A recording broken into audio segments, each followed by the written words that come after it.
What's up everyone? Welcome. So over the past year, I've been spending quite a bit of time looking at different wallets, exchanges, and DeFi tools, and one thing keeps showing up no matter where I look. I'll open a crypto forum, read a few comments, then check another community somewhere else, and it's usually the same type of situation. Somebody can't complete a transfer, somebody's waiting for a withdrawal, somebody else is trying to swap tokens and ends up getting a different result than expected. Then the more I read, the more examples I find. Wallet connection problems, delayed transactions, bridge issues, networks getting overloaded, different platforms, different users, but very often the same underlying problems. And after seeing that enough times, I started paying more attention to the process itself rather than any specific wallet or exchange. Then there are transaction fees. At first, they don't seem like a big deal, but when transfers, swaps, and cross-chain operations become part of a regular routine, those costs start appearing everywhere. So naturally, I became interested in testing a few alternatives. I've been reviewing crypto products for several years now, and whenever something claims to solve a common problem, I prefer checking it myself instead of relying on marketing material or social media opinions. So in this video, I'm going to show one of the setups I've been testing recently. I'll create a multi-chain wallet from scratch and then demonstrate how I'm moving and swapping assets like Ethereum, BNB, Avalanche, and a few others without transaction fees or additional blockchain costs.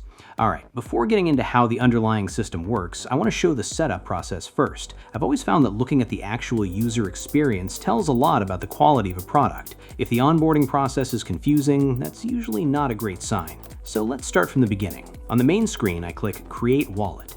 Okay, first thing it asks for is a password. I usually recommend spending an extra minute here and creating something strong because this password protects access to the wallet on the device being used. Once that's done, I click Continue. Now the wallet generates a recovery phrase. This part is extremely important because the recovery phrase is what allows access to the wallet if the device is lost, replaced, or reset. Whenever I create a new wallet, I always save the phrase offline. I don't upload it to cloud storage, I don't keep it in email drafts, I don't send it through messaging apps, and I definitely don't store it in screenshots on connected devices. If somebody gets access to that phrase, they get access to the wallet. After saving it, it asks me to confirm the backup by selecting the correct words in the correct order. This is simply a quick verification step to make sure the phrase was actually stored correctly and nothing was missed. Once that's completed, I click Verify. System processes the request for a few seconds, and that's it. Wallet is now fully created and ready to use. The whole setup takes only a couple of minutes, and there really isn't much to configure.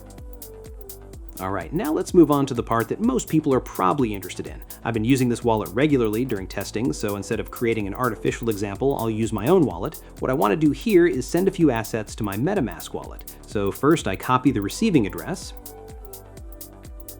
then I come back to the wallet and click Send.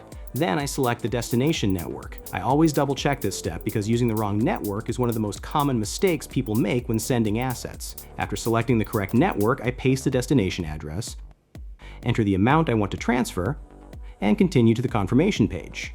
Here I quickly review everything one more time. Address looks correct, amount looks correct, network looks correct, and right here I can also see that the transaction fee is displayed as 0, so there are no additional charges associated with this transfer. So I click Confirm.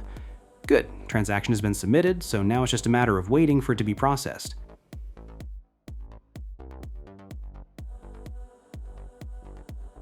And there it is. Assets have arrived in my MetaMask wallet, transfer completed successfully, balance updated correctly, and the transaction was processed without gas fees, transaction fees, or additional costs. The process itself is pretty straightforward, and another thing worth mentioning is that I didn't have to go through a KYC procedure to complete it. That's really what stood out to me during testing. Everything is in one place, switching between networks is simple, transfers are easy to manage, and the workflow stays consistent regardless of which assets are being used. I've been using this wallet long enough to get a reasonable idea of how it behaves during everyday use, and so far the experience has been stable and predictable. And honestly, that's usually what I value most when testing crypto products. Not flashy claims, not promises, just whether something works the same way on day 30 as it did on day 1. So far, that's been my experience here.